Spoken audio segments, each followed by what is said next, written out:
Hey guys, welcome back to another episode of 0 to 60. We are just getting ready for roll racing. Say hi, Dave. Hello. He's got his blocks of wood with him. Now, hopefully you saw the video where we had the issue with the cluster in this car earlier in the week. The car has been parked for nearly 2 weeks. It's been heavily rained on. We were a bit concerned when we had the cluster issue, but luckily that seems to be fixed. We actually took it for its first test drive yesterday, and let me show you what happened. So, we're back out in it. It's good to be out in the car again. And not be pissing down with rain. Oh, the rain we've had has been absolutely miserable. We don't deal well with rain, us Queenslanders. No, neither does Queensland. It just floods. Yeah. So, Alright, let's get some heat into everything and we'll wind on. We'll see what boost we make now. That was the diff, in case you were wondering. Alright, let's see what boost we get.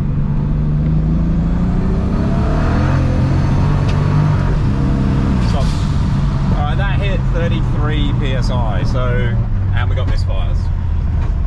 So let's pull in and see what it was. So yeah, as you can see, the first time we rolled the power on, it misfired again. Now, I thought we'd fix the misfire issue with the fuel pump replacement. We still have good high pressure fuel pressure. So there's something weird going on, not really sure what it is.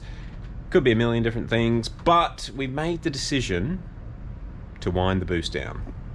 just send it with less boost. Yes. Now, it might sound like a bit of a girl move to do that, but even at 35 PSI last time, it was still too quick, wasn't it? Yeah, you couldn't, it wasn't using the power efficiently. No, we were sort of battling misfires then, but if you did manage to get it to sort of get up into its power band at 35 PSI on the track for roll racing, it would just spin the Mickey T's for well over half the track. So we basically decided to wind the boost controller down a bit, and it's now running 28 PSI. So let me show you what happened there. All right, let's try again.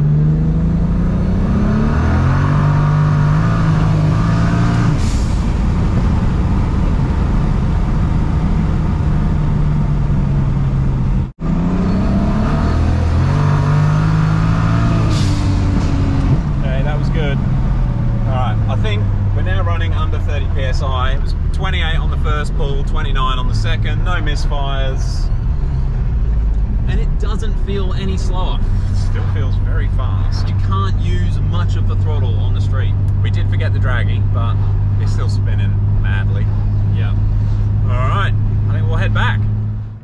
So yeah, we got back yesterday and it seems to be running okay at lower boost levels. Dan said he'd like to have a look at it, just check a few other things that we might not have thought of. That's really good. So we will get it to simply tuning, hopefully in the next week or two, and he will sprinkle his magic dust over it. Is that what he does? Magic dust? That's semen. He calls it something else, yeah. But yeah, we've basically got it in the hoist, in the shed on the hoist now. We actually put it in last night after the test drives, and we're just giving it a bit of a check over. It's something you should do with any sort of car that's like this, sort of everything's solid mounted. So do a bolt check, make sure nothing's coming loose, make sure there's no weird oil leaks that we didn't know about, and everything seems good. It's actually the first time I've checked the transmission fluid level. That's all good. But I have found an issue. How bizarre to find an issue with an N54. Strange. Yeah. So since it's been in here on the hoist, every now and again the the water pump will randomly prime. Even with the keys out, everything shut up, the water pump seems to turn on. Now in the video where I refitted the high pressure fuel pump and had the battery disconnected, as soon as I connected the battery, the water pump, and it is in the video, the water pump is just going flat out. I didn't really overthink it at the time, I just ignored the problem. That's what you do, isn't it? You just ignore the problems. Normally. Yeah. However, sitting in here today, that shouldn't be running the way it's running. And it runs for about 1 or 2 seconds, then it turns off. And that's whether the car's on or off. Something weird's going on.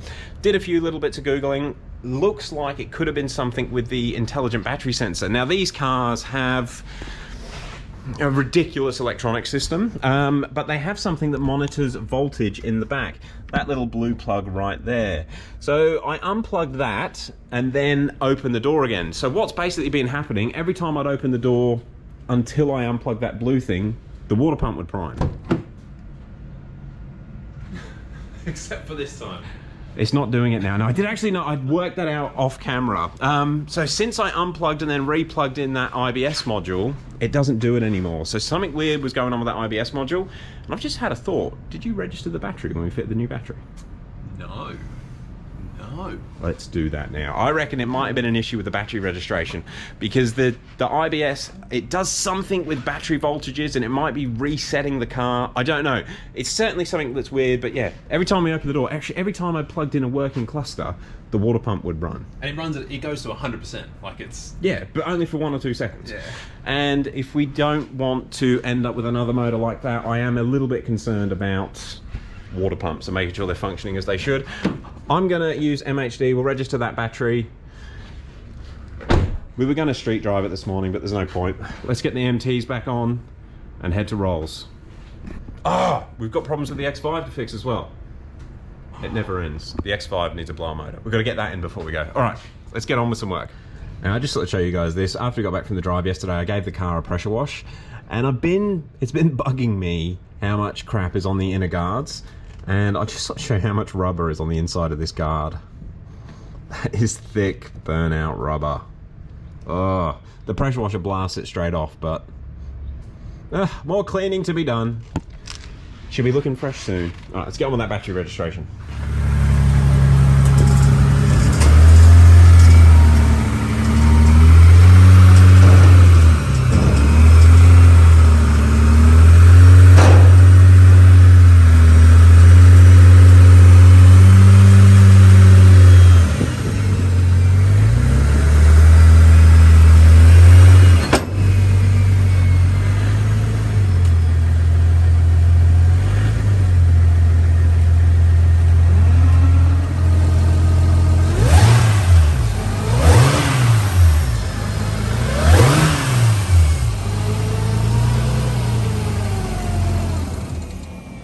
Well,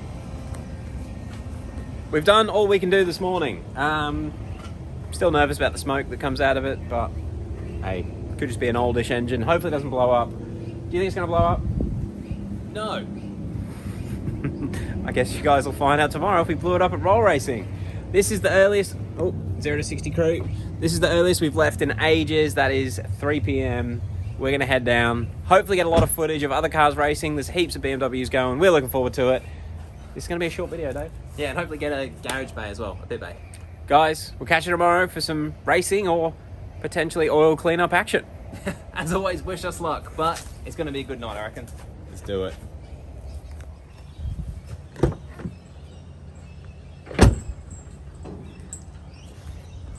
Just as an update, the water pump still goes randomly, but if you unplug the smart battery module thing, it stops turning on. So something weird going on with the water pump.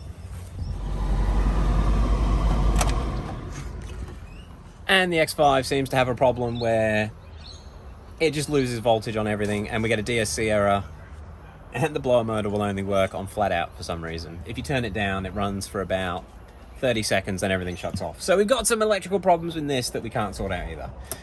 Yay for BMWs.